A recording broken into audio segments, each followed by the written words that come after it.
Looking back at this, do you think that Bibb County Sheriff's Office's response time was adequate in this case? Well, you know, we wish we could have been there quicker. We wish we could have been there when this actually happened. We feel that this attack happened earlier in the day. We wish that we'd had some information that could have had us to respond more closely to the time of the attack. But when we did respond, we responded as quickly as we could, given the conditions that were present with calls backed up and the information that we had. Certainly they didn't know what they had inside the house until they gained entry into the house. I think it was a neighbor that saw some blood or saw somebody. It all started off that we haven't seen anybody around the house for a little while, just sort of a welfare check.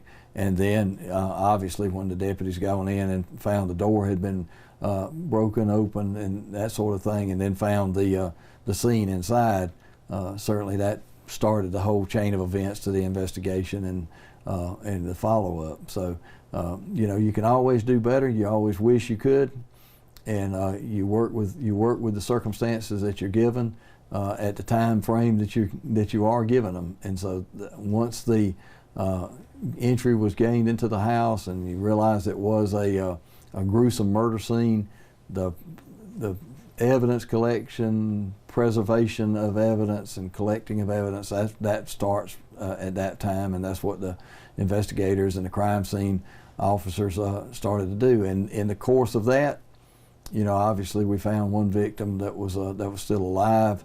At that point, everything stops. You deal with that victim, get that victim the first aid, get that victim to medical facility as quick as you can, and that's what happened in this case.